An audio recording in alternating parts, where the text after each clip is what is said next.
Senator Adam Schiff, Democrat of California, and author of that letter, joins me now. Senator, are you clear on the legal authority, whether it actually exists, that's being claimed by the White House to send those 700 active duty Marines into the state of California? I don't think the legal authority exists, and it's not clear that the administration has even articulated the basis under which they're doing this.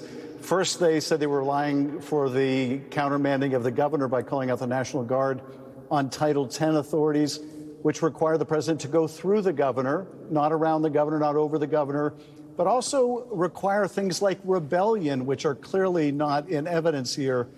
He has also relied sort of generically on his Article II power as commander-in-chief. Again, there are laws, and the Constitution does not permit the president to call out the military against citizens of the United States or to call out the military for law enforcement purposes. They keep throwing around the term insurrection because they may want to rely on the Insurrection Act. But they hope these highly charged terms like rebellion, like insurrection, can put some kind of legal gloss on the lawlessness of their actions.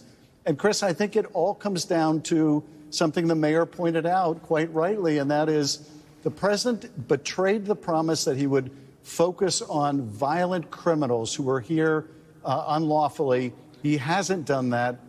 He's resorted to these indiscriminate raids of workplaces, increasingly, I fear, outside of farms, traffic stops, the Home Depot, grabbing citizens and non-citizens alike, and prompting protest, which you would expect. And because I think this playbook will repeat around the country, it's important we recognize this playbook Trump is using. Once there are protests, and there are always going to be some violent agitators, and, you know, violence has no place in this. It ought to be condemned. It is condemned. Anybody using violence should be arrested and prosecuted. But the president wants these confrontations so that he can call out the military in other cities in America as part of his would-be dictator playbook. And we need to be aware of what we're seeing in L.A., this abuse of the military we are likely to see everywhere.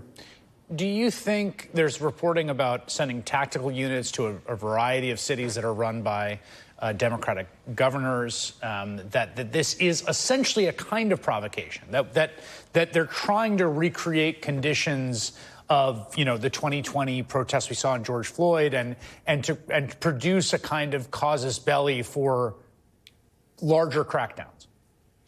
I do think this is part of what they aim to do. I mean, this administration began with the pardoning of hundreds of people who attacked police officers.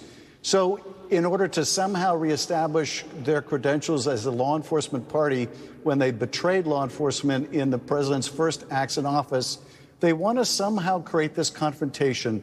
I think they would be delighted if it were a nationwide confrontation where they can somehow claim they're the party of law and order when they are, in fact, the party of chaos and disorder. But I think that's part of what they're trying to achieve.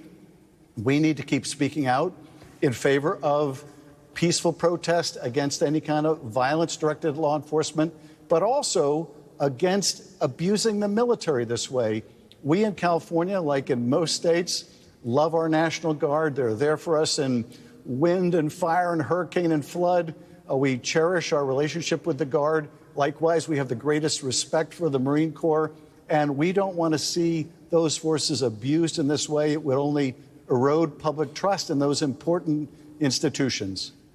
The president, of course, has broken with tradition to create this unprecedented military parade in peacetime on Saturday in Washington, D.C. It's also his birthday. He threatened today explicitly the use of, quote, I quote him here, very heavy force against, quote, protesters. The protesters of this would be met with very heavy force. What do you think of that? Well, you know, this is kind of classic would-be strongman kind of talk. He wants a military parade on his birthday. It's going to cost us over $40 million for that. They're wasting over $140 million on this deployment of the National Guard when it wasn't necessary in Los Angeles.